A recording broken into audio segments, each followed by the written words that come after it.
Actuellement, je suis en train de lire la biographie d'Elon Musk, qui est un multimilliardaire aujourd'hui. En tout cas, je pense que tout le monde connaît qui est Elon Musk. En tout cas, pour ceux qui ne le connaissent pas, Elon Musk, c'est un entrepreneur à la base qui vient d'Afrique du Sud. Il est né en Afrique du Sud. Aujourd'hui, qui est multimilliardaire avec des entreprises qui ont tellement révolutionné leur industrie. Donc, je partage un aspect que j'ai trouvé super important lors de la lecture de ce livre. De toute façon, je ferai une vidéo beaucoup plus longue où je parlerai vraiment de la biographie d'Elon Musk ou alors des leçons que j'ai pu apprendre de sa vie.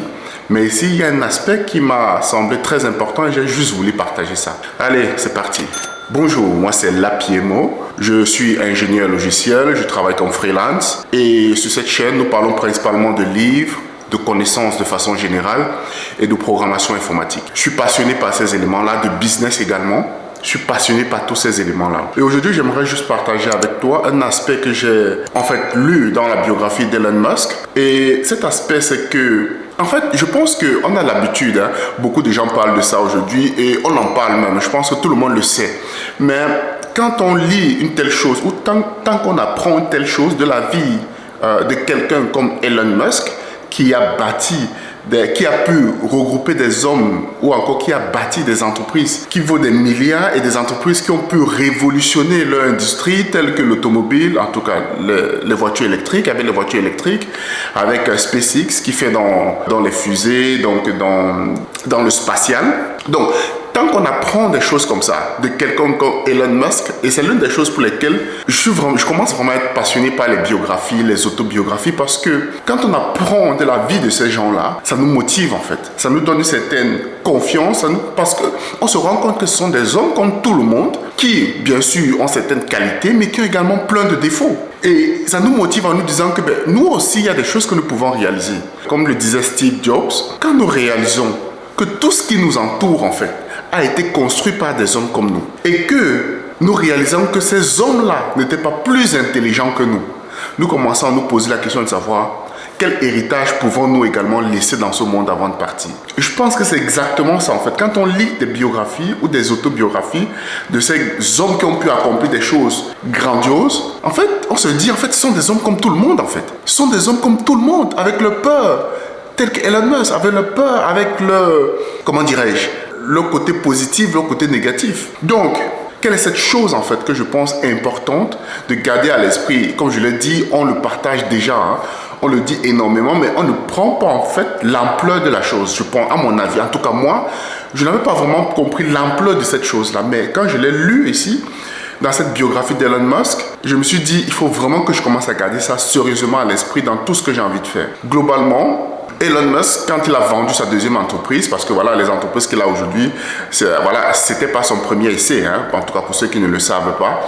Il a eu une première entreprise qu'il a vendue, ensuite il a lancé une deuxième entreprise. En fait, c'est quand il a vendu sa deuxième entreprise, il a eu pas mal de millions, il est multimillionnaire, il a eu pas mal de millions. Et le spatial, tout ce qui touche le soleil, l'électrique, ce sont des sujets qui l'ont toujours intéressé, même quand il était très jeune. Et donc, quand il a eu tous ces millions-là, il a commencé à se réintéresser au spatial.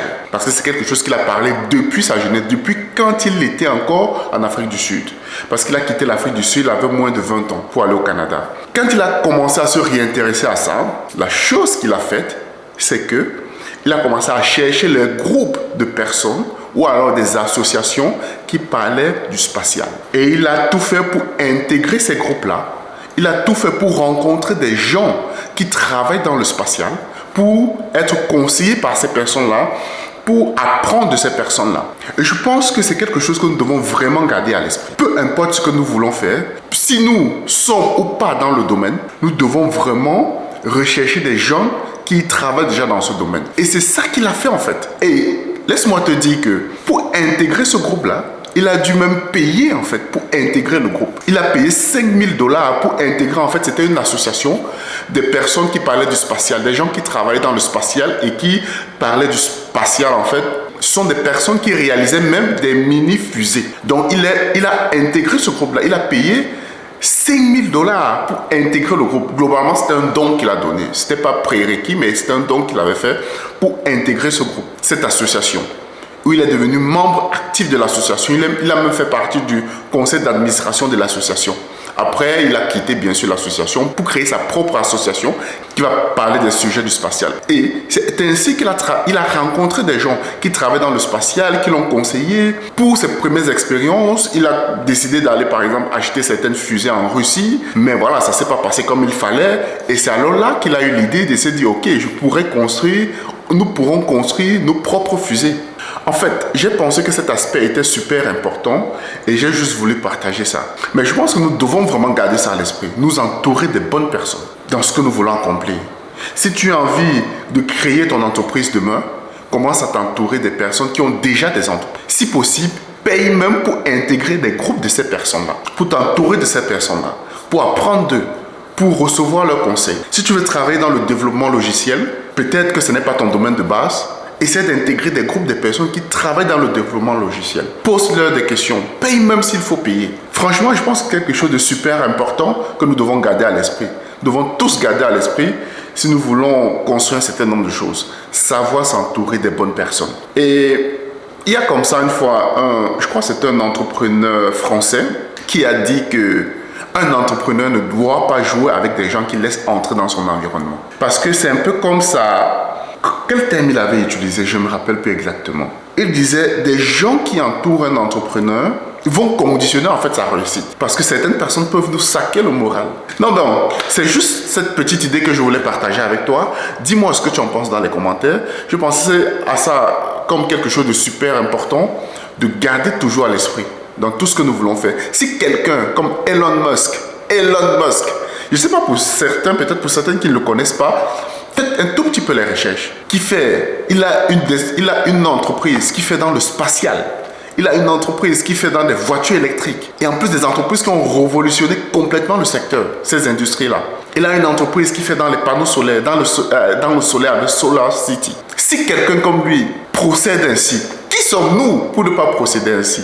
En tout cas, nous devons vraiment garder ça à l'esprit. Savoir nous entourer des bonnes personnes, chercher ces personnes-là et payer même, si possible, s'il le faut, pour intégrer des groupes ou même pour être avec ces personnes-là. Payer. Merci d'avoir regardé cette vidéo. Dis-moi ce que tu en penses dans les commentaires. Et si tu as aimé la vidéo, laisse un like, abonne-toi. Ça permettra de booster la chaîne. Laisse un commentaire également. Et merci beaucoup. Bye bye.